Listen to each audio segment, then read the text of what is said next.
Candlewick on Brilliance Audio presents the unabridged recording of Belladonna by Mary Finn, performed by Ralph Lister. Oh, she doth teach the torches to burn bright. Romeo and Juliet. This book.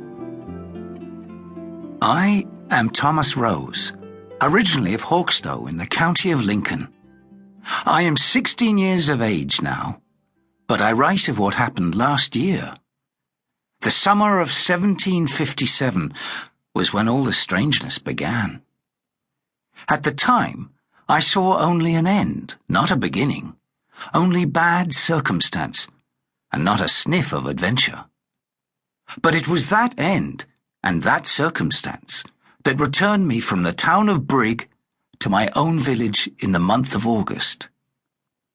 If I had not come, I would never have been able to set down this story in pen and ink, as a writer does. Worse, I would never have met the remarkable people who were there. One in particular. Part 1. Swan Song. On the last school day of my life, I didn't even make it as far as the grammar. So perhaps the day before was truly the last, but I do not remember that one. I was late again because my friends the swans kept their own good time for breakfast. I wasn't the only one who fed the birds, but that day I was alone on the bridge. There was just my face and what my sister calls my teasel mop looking back up at me from the water, and then a white cloud broke me into bits, and 3 grey cloud puffs followed fast from under the arches. A second white kept its distance. The female nudged the babies if they lagged, but she was as sweet about it as if her beak were only a soft feather, like the rest of her. She was the pen.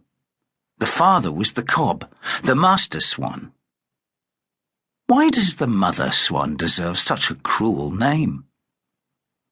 I aimed the pieces of crust as best I could toward the young greys, who bent and twined their necks like ropes. They thought the swan god was dropping bread from the sky. Then I saw old Waterworth, the writing master, on the town side of the bridge, turning left, making his way from the early inn to the schoolhouse. I knew the man by the hobble, not the face. If he'd come over the bridge and seen me there with my bread for birds, there'd have been the devil to pay, though the man wasn't the worst of them. He was bad enough all the same. When I thought about the day ahead, my stomach hardened into a knot.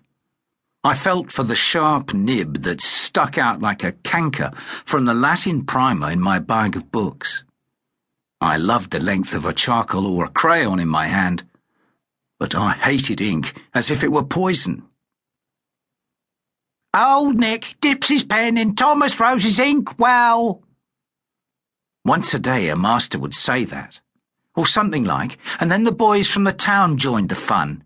Ink on his fingers, ink on his hooves, blotch, splotch, golly gutch.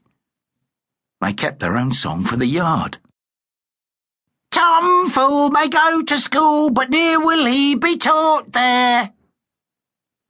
We'd be up then, and hammering blows, my 2 fists against 10 or 12 of theirs, and even though I was a head taller than any of my mockers, I often had to help myself to whatever made a handy weapon, or be pulped on the spot. Only the last Friday, my grandfather had been billed, yet again.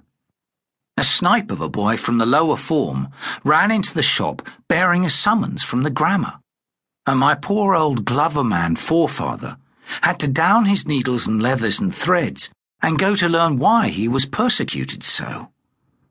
He came back, white as lint. They said to me, for the wanton destruction of a desk, a property of the school,